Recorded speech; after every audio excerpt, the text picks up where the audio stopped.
vezeme se jednou parádní buginou.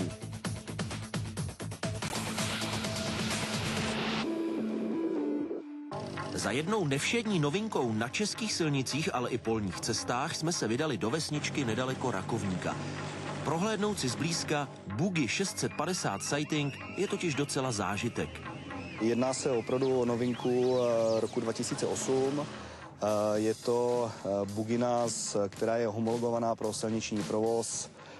2 osoby prakticky s tím, že dvouválcový motor, koncepce Mitsubishi, výkon je tam nějakých 23 kW.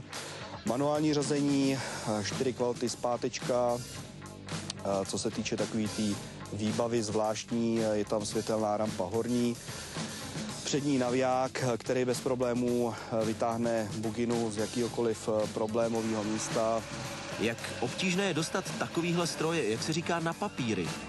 Není to vůbec žádný problém, protože my samozřejmě ty buginky si dovážíme z Unie jako firma, to znamená, že my vystavujeme velký technický průkaz a samozřejmě za každým zákazníkem, který má zájem o koupi a koupí si takovouhle buginu, dostává rovnou čistopis velkého technického průkazu bez problémový přihlášení toho stroje do silničního provozu.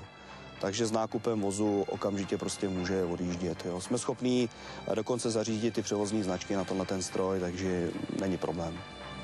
Řekněte nám z vlastní zkušenosti, je třeba nějaké speciální oblečení nebo motocyklová helma?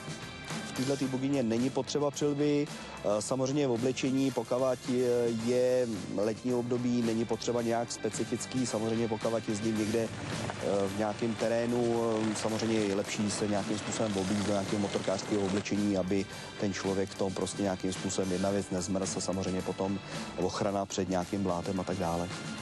Pojďme nahlédnout do kokpitu bugy. Liší se hodně od běžného auta?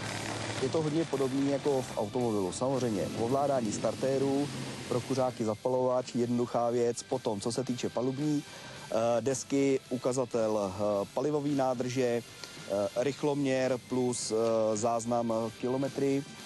Je tam samozřejmě teplota motoru nebo teplota vody v motoru. Jelikož je stroj homologovaný, musí mít samozřejmě ovládání výstražných světel, je tam samozřejmě potom ovládání světel předních, ovládání rampy horní, ovládání směrovek levá, pravá strana, klakson. Jednoduchá záležitost, samozřejmě ovládání pedálů jako v autě, levá strana spojka, brzda. Prozraďte nám něco bližšího o srdci Sightingu.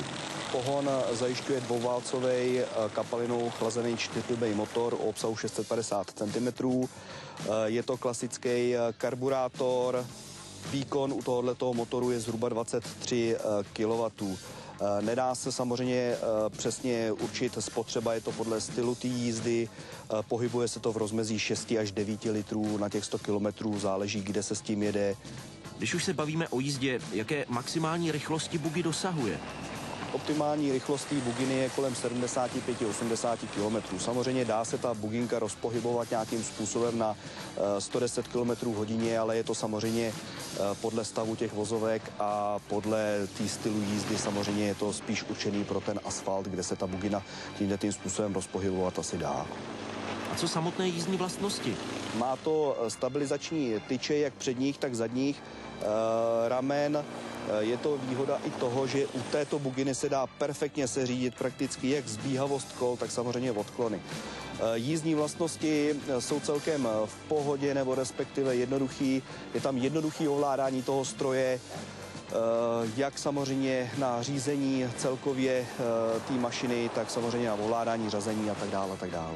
Je potřeba si říct, že je to spíše hobby bugina, není to žádný sportovní nebo soutěžní model, je to určený spíše na ten asfalt. Samozřejmě není problém s tím jet do nějakého terénu, zvládne to lehčí terén, ale jak jsem řekl, není to určený do těžkého terénu, skoky a tak dále, tohle z tomu je potřeba se určitě vyvarovat. A my slibujeme, že se k Rakovníku na jaře opět vydáme. Prý nás budou čekat ještě další zajímavosti. Necháme se hýčkat Bentleym Continental Flying Spur. Provětráme stařičký Salmson. A otestujeme nabroušené miny v úpravě John Cooper Works. Sledování